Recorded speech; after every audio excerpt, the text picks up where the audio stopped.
साल 2004 से साल 2014 तक देश में यूपीए की सरकार थी। इस गठबंधन का नेतृत्व कांग्रेस के पास था। अब वर्तमान केंद्र सरकार ने फैसला किया है कि यूपीए सरकार के आर्थिक कुप्रबंधन को लेकर संसद में श्वेत पत्र लाया जाएगा। ऐसा माना जा रहा है कि 9 फरवरी या 10 फरवरी को ये श्वेत पत्र पेश किया जा सकता है। इसके चलते संसद के बजट सत्र को एक दिन आगे बढ़ा दिया गया है। लेकिन आखिर क्या होता है श्वेत पत्र? केंद्र सरकार इस श्वेत पत्र में किन मुद्दों पर बात करेगी? इन सभी सवालों के जवाब के लिए इस वीडियो को अंत तक जरूर देखिए। नमस्ते, मैं हूं कुमार शर्मा और आप देख रहे हैं न्यूज नेशन का डिजिटल प्लेटफॉर्म। वित्त मंत्री निर्मला सीतारमण ने अपने अंतरिम बजट भाषण के दौरान इस संबंध में घोषणा की थी। उन्होंने कहा था कि सरकार एक श्वेत पत्र पेश करेगी जो यूपीए दशक और एनडीए दशक को कवर करेगा। इसमें यूपीए शासन के वित्तीय कुप्रबंधन और एनडीए शासन की वित्तीय समझदारी को दिखाने के लिए एक तुलनात्मक विश्लेषण होगा।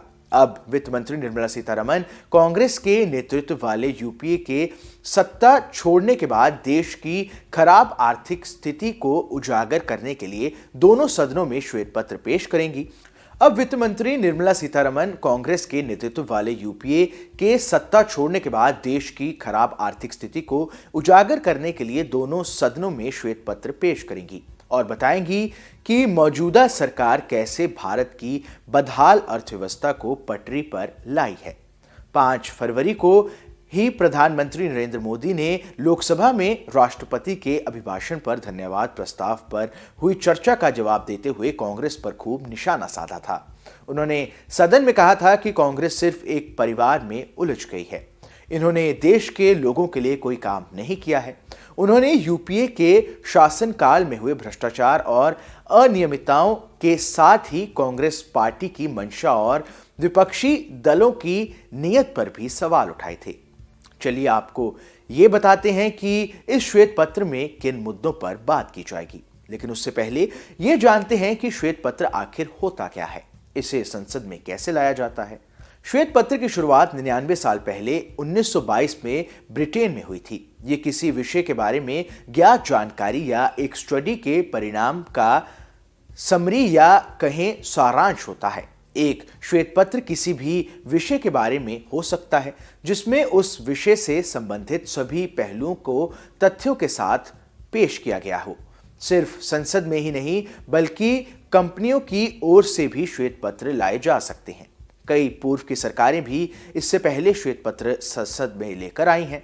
श्वेत पत्र का उपयोग सरकारी नीतियों और कानूनों को प्रस्तुत करने और जनता की राय जानने के लिए भी किया जा सकता है। आइए अब बात करते हैं कि मोदी सरकार के यूपीए सरकार के खिलाफ लाए जाने वाले श्वेत पत्र में क्या कुछ खास होगा और किन मुद्दों पर बात की जाएगी। यूपीए सरकार के कार्यकाल के खिलाफ लाए जाने वाले श्वेत पत्र में आर्थिक कुप्रबंधन के मुद्दे पर बात की जाएगी। इसके अलावा यूपीए सरकार के दौरान उठाए जा सकने वाले सकारात्मक कदमों के असर के बारे में भी बात की जाएगी।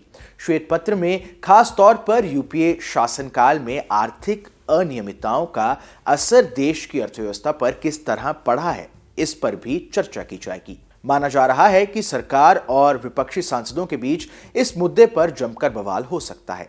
राजनीतिक जानकारों का मानना है कि मोदी सरकार का ये कदम आने वाले आम चुनाव के लिए एक बड़ा मास्टर स्ट्रोक साबित हो सकता है। खैर, इस श्वेत पत्र से बीजेपी को फायदा होगा या नहीं, ये तो समय ही बताएगा।